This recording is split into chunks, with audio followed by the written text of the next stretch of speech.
আসসালামু আলাইকুম সবাইকে। কালকে কী মাছ রান্না করেছি আপনাদের সাথে শেয়ার করিনি, তো আজকে আপনাদের সাথে শেয়ার করবো আমি কী মাছ রান্না করেছি আজকে। তো এখন পেঁয়াজগুলো হচ্ছে দেখে আপু আগেই বসিয়ে রেখেছে। তো এখন হচ্ছে আমি আসছি নাস্তা টাস্তা করে, এই তো মাছগুলো আগেই ভেজে রেখেছে, আমি জাস্ট একটু হাত লাড়ছি আর কি। যাই হোক, তো এখন হচ্ছে আমি লবণ দিয়ে দিচ্ছি। লবণটা দিয়ে হচ্ছে পেঁয়াজটাকে আমি আর একটু ভালোভাবে ভেজে নেব। তো পেঁয়াজটা যখন আরও ভাজা হয়ে যাবে, একটু লাল লাল হয়ে যাবে, তখন এটার মধ্যে হচ্ছে আমি একটু সামান্য পানি দিয়ে দেব। পানি দিয়ে হচ্ছে তারপর হচ্ছে আমি আদা রসুন বাটাটা দিয়ে দেব। তো এটা আমি এখন একটু পানি দিয়ে দিলাম।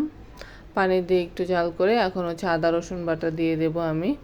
এখানে 1.5 চা চামচের মতো হচ্ছে আমি আদা রসুন বাটা দিয়েছি। এটাকে বলা হচ্ছে সাগরের বাইলা মাছ, আমার আপু বলেছে, এই জন্য আমি আপনাদেরকে বললাম। তো আমি অ্যাকচুয়ালি জানি না, আপুর থেকে শুনেই বলেছি।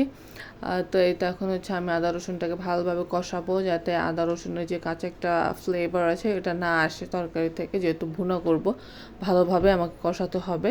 সো এই তো দেখেন আমার কষানো হয়ে গেছে। এখন হচ্ছে মরিচের গুঁড়ো দিয়ে দিলাম 1 চামচ। এখন হচ্ছে হলুদের গুঁড়ো দিয়ে দেব 1.5 চা চামচ।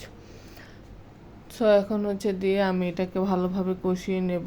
এই হলুদ মরিচটাকে আমি এভাবে কষাবো যেন পেঁয়াজ থেকে তেলটা বের হয়ে আসছে, এরকম যখন দেখা যাবে তখন হচ্ছে আমি এটার মধ্যে এক্সট্রা পানি দেব।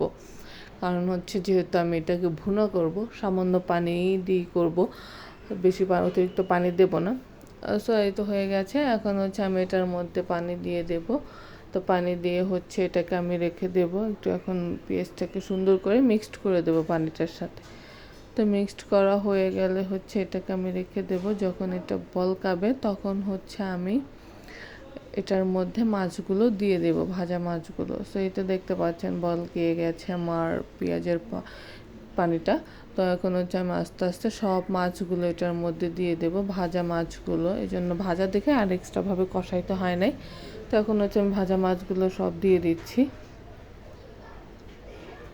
সো আমার মাছগুলো দেওয়া হয়ে গেলে এটাকে আমি আরেকটু নেড়ে চেড়ে তারপর হচ্ছে রেখে দেব পানিটা শুকানোর জন্য, যাতে মাছের মধ্যে মশলার পানিটা সুন্দরভাবে অবজার্ভ করে, এই জন্য হচ্ছে রেখে দেব। সো এটা দেখতে পাচ্ছেন, এখন আমি একটু নেড়ে চেড়ে দিচ্ছি। সো এখন হচ্ছে আমি এটাকে একটু রেখে দেবো, রেখে দিয়ে কিছুক্ষণ পরে আমি আবার আসবো। এসে হচ্ছে এখন আমি আবার এটাকে একটু নেড়ে চেড়ে দেবো। তো এখন আরেকটু পানি শুকাবো, এই জন্য হচ্ছে আবার আরেকটু জাল করব। তো এই তো ফাইনালি আমার তরকারিটা হয়ে গিয়েছে। তো এখন হচ্ছে দেখতে পাচ্ছেন আমি এটাকে নামিয়ে নেব একটা বলে। এর বেশি ঝোল আমি শুকাবো না।